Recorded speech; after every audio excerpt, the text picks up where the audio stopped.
Ito nga yung ganap ko nung day off ko mga mare. Since day off ko nga yan mga mare, tanghali na nga nagising ang person o ba? Diba? Porket day off tanghali nagigising, ano ba yan? Nagsimula na nga ako magluto ng almusal namin dyan kasi marami pa akong gagawin. Oh my god, maglalaba pala ako ngayon. Ang dami ko ngang lalaban mga mare, Diyos ko, yung washing machine namin puno na ng labahan. Alas 10 na nga nagising ang babaeng to mga mare, Diyos ko, tinanghali na, anong oras na rin ako matatapos maglaban yan. Nagluto na nga ako nitong almusal namin mga mare bago pa mahulihang lahat. Syempre mga mare, kailangan natin ng energy kaya kailangan natin mag-rest kasi marami tayong gagawin ngayon.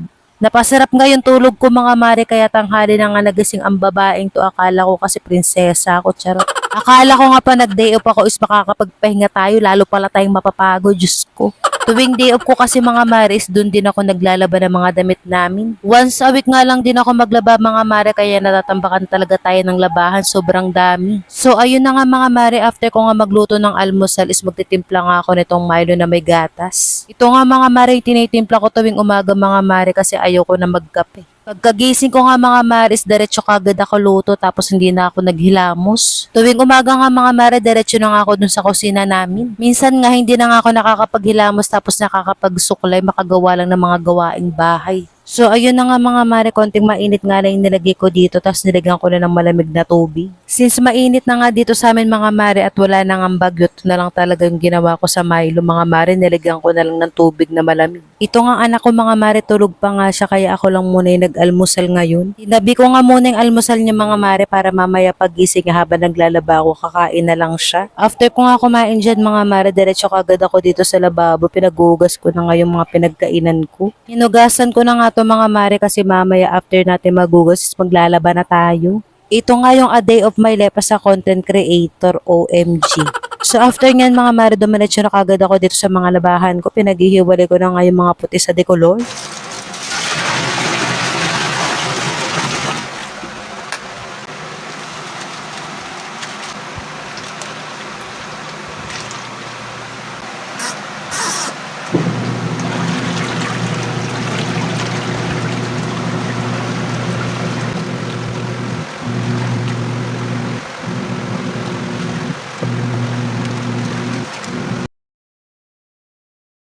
Anong oras na pala ako natapos maglaba mga mare? Siguro mga 5 na ng hapon tapos dumating na nga yung asawa ko galing extra. Sabi ko nga sa kanya mga mare, bumili na kami ng bigas at wala na nga kami bigas na masasaing. Bibili nga kami ng bigas mga mare, 5 kilo lang tapos bibili na rin kami ng ulam.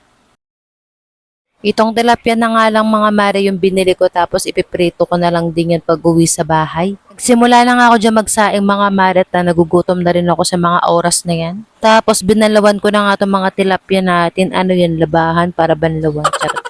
Tapos niyan mga mare is nilagyan ko nga to ng konting asin tapos nilamas-lamas mo lang yan hanggang sumaya ka. Charot.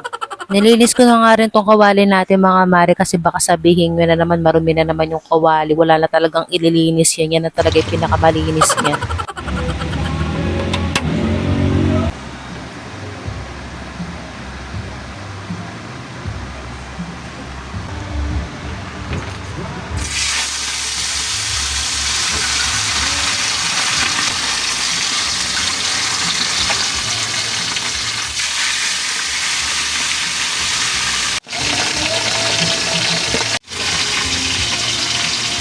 Lumalayo nga ako dito sa kawali natin mga mare. Diyos ko, natatalsikan kasi ako ng mantika. Sobrang sakit aba.